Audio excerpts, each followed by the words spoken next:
প্রজন্মকে মানুষ ভোট দিবে জুলাই গণঅভ্যুত্থানের কারণেই দিবে। কারণ নতুন প্রজন্মের নেতৃত্বেই জুলাই গণঅভ্যুত্থানে আমরা কোটি, কোটি লাখ, লাখ মানুষ হচ্ছে রাস্তায় নেমেছিলাম। প্রত্যেকেই একটা নতুন বাংলাদেশ গড়তে চায়। নতুন স্বপ্নের দেশ গড়তে চায়। বিগত সময়ে আমরা দেখেছি আমাদের ভোটের অধিকার কেড়ে নেওয়া হয়েছে। ক্ষমতায় বারবার বিভিন্ন দল থাকার চেষ্টা করেছে। তারা ক্ষমতার চেয়ারকে আঁকড়ে ধরে থাকার চেষ্টা করেছে। এতে আমার সাধারণ মানুষের জীবন দিতে হয়েছে। ৯০ গণঅভ্যুত্থান ২০০৭ সালে প্রতিষ্ঠিত বাংলাদেশের মধ্যে ২০০৭ সালে আমাদের অনেকের বলি দিতে হয়েছে, রক্ত দিতে হয়েছে।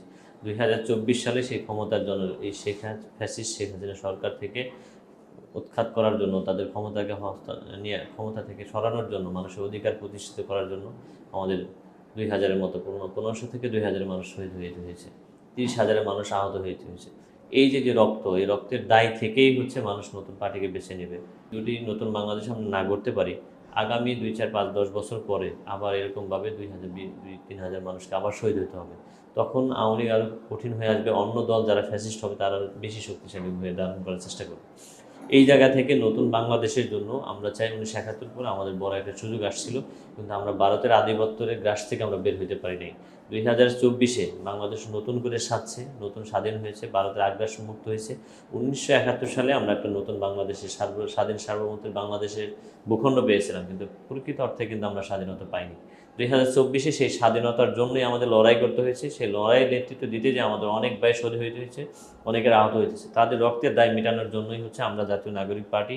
আপনি জানেন জুলাই গণঅভ্যুত্থানের মহানায়ক নাহিদ ইসলাম ৪ই আগস্টে ঘোষণা দিয়েছিল যে আমরা ফ্যাসিবাদ ব্যবস্থার বিলোপ, নতুন রাজনৈতিক বন্দোবস্ত চাই।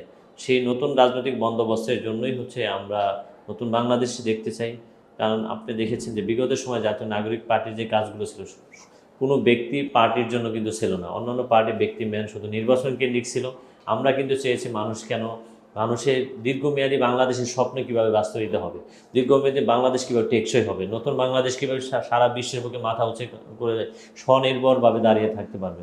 এই জন্য কিন্তু আমরা চেষ্টা করেছি। আপনি দেখছেন যে আমরা নতুন একটা নিয়ে সংস্কারের মধ্যে নিয়ম আসছে যে ২ বারের বেশি বাংলাদেশ প্রধানমন্ত্রী হতে পারবে না, দলীয় প্রধান আর রাষ্ট্রপ্রধান এক থাকতে পারবে না। এই দুইটা কারণেই কিন্তু বাংলাদেশে মারামারি হানাহানি হয়ে থাকে। প্রত্যেক বছর ৫ বছর পর পর সঠিক সময়ে কারো হস্তক্ষেপ ছাড়া যাতে নির্বাচন হয়ে যায়, কেয়ারটেকার গভর্নমেন্ট ফেরানো হয়েছে। তারপর হচ্ছে আপনার মানুষের যে মৌলিক পুলিশ কমিশনের সংস্কার হয়েছে, সেনাবাহিনীর মধ্যে যাতে আধুনিক প্রযুক্তি কিনতে পারে, সেই জন্য এটা ব্যবস্থাপনায় সরকার উদ্যোগ নিয়েছে।